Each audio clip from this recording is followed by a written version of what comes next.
So welcome to the next in our series of online messages brought to you by the folks of the Raleigh Congregational Church. This is Reverend Tom Bentley, the pastor. We hope that these messages can help you in your time of struggles. We're all going through them together. So if you'd like to know more about the Raleigh Congregational Church and its ministry, there will be some information at the end of this message and video. So best wishes in the struggle, good folks.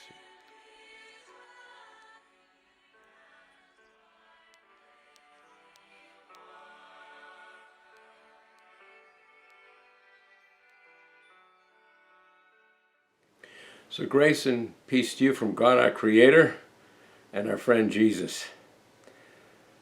We've all heard the phrase, to whom much is given, much will be required.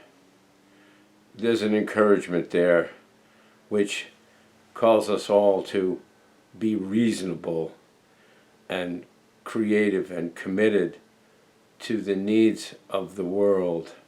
It's a social ethic. It brings us together in a common value. If there is any point of view, any value system which is under more attack right now, I'd like to be advised. We live in a reversed universe now. We are in a situation where instead of the we that is all of us, there is a me, myself, and I first. We understand that creation is a gift. We're a piece of creation, so we're a gift, and we have gifts allowed in our moment of experience of life in the mystery of this living. When we look at what we have, we really have a pretty simple choice. We can either live in fear and hold on to what we have for the purposes of personal gratification, or even in a more fearful way, just the fear that this might be lost or diminished. Or we can step out in faith.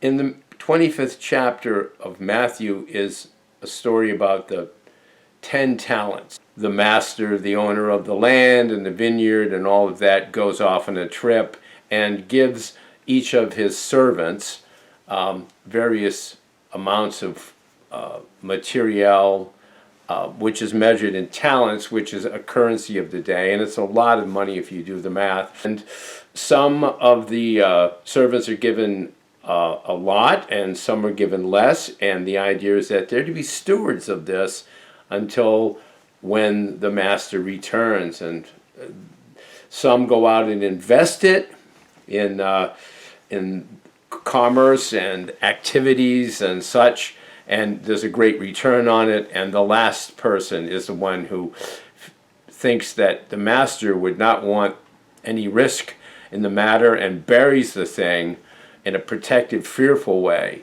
And when the master returns, the master's generous and blesses those who have made the investments successfully and live life in an abundant way, and then condemns in an unhappy way the one who buried the talent.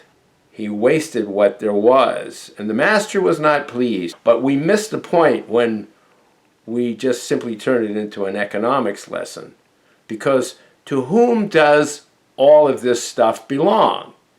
It's pretty clear when you go back and read the parable, it belongs to God, who the master is a metaphor for in this story. The creator God, that's where all the stuff comes from. And that is to whom all this belongs, regardless, always and forever. We belong to God. Now, the economic exchange and transaction is somewhat different, isn't it?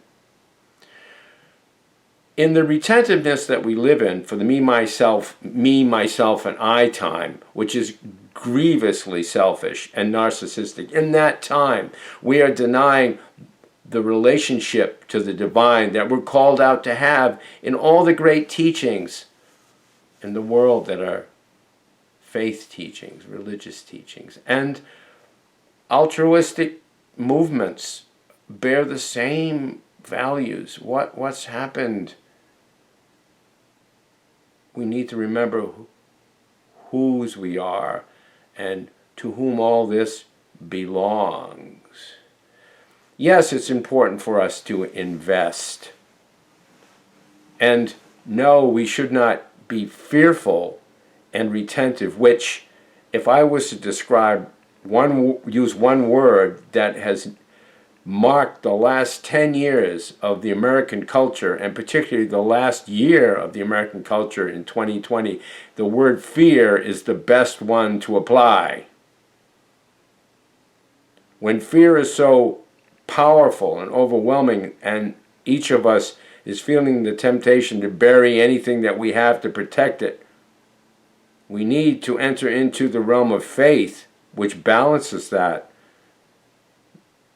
helps us recall and understand that this all belongs to the Divine One who created us, and that this mystery of life belongs to the future generations, belongs to everyone else. It doesn't belong to me. What an obnoxious way to move about and have my being. Yet it's quite popular today because it does gratify in the short term. To dissipate and quell fear makes one feel better for a moment. But in the end, which is like our parable, the master says, hey, what happened here? And there's a scarcity in the soul. We're invited to live not in that scarcity of fear, but in an abundance of faith, to do those things that really need to be done right now more than ever. Our community, our democracy, our human family is dying in the dark of fear. And we are hoarding the gifts that God has given us for some purpose which is no longer clear.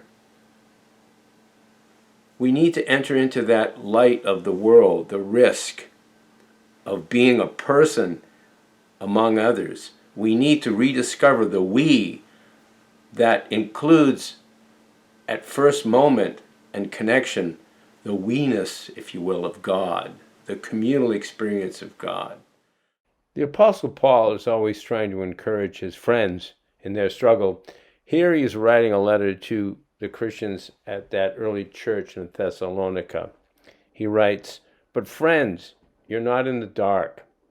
So how could you be taken off guard by any of this? You're sons of light, daughters of day. We live under wide open skies and know where we stand. So let's not sleepwalk through life like those others. Let's keep our eyes open and be smart. People sleep at night and get drunk at night, but not us. Since we're creatures of day, let's act like it.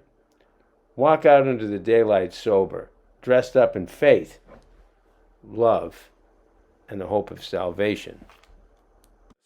There's a lot of darkness right now, and we need to be brave, and we need to take everything that God has granted to us and remember that it came from God, the creative force of love in the world and the universe, and so therefore it belongs to the same creative force. And to hold on to it for some self-gratification is to deny everyone the necessity of tomorrow and the possibility of the same. We need to get out of the dark here, folks. We need to see life through the lens of abundance rather than scarcity. And there are so many ways to do that. As a preacher, I'd love to become a policy pundit. Sometimes I do, but I'm sure I would drive you all crazy if I went on and on about it. But the reality is that we're facing 5 major crises right now. The whole issue of racial relationship and how this is binding us up and breaking us down in a destructive way. The fear that drives that language. The climate change. We're stewards of all that God has given to us and we're ruining it. We need to remember to whom it belongs, and we need to keep our eyes on the investment of the gifts that we have to make a difference in it. We have facing us now, along with climate change and economic crisis, which is going to take a realignment of where we want to make our investments of gifts and blessings. If we continue to go on in a selfish, narcissistic way, we will destroy ourselves. And then, of course, we have this public health crisis, this pandemic, which is reminding us again that we are a human family and we share DNA and we share all of the challenges associated with being an organism. And then finally, how do we navigate this? We navigate this through a form of governance, a collective purpose, and our democracy, our ability to freely and personally choose, is being denied and prevented, being frustrated by power blocks that use fear to manipulate the unaware and the unhappy. These are the crises we face, and the Christian gospel has a lot to say about how we can respond. And we don't just go out there to do the good work. No, the promise of being in the light of love is that love can prosper and heal us and make us whole and make us a society where, again, we're bound with each other in a opportunity for abundance, in a generosity of grace, and in a redemptive presence of love that can heal all these broken wounds and this pain that we're in. So it's an invitation to don't hide your gifts. What are you doing with those gifts to make a difference about what we're facing as a human community?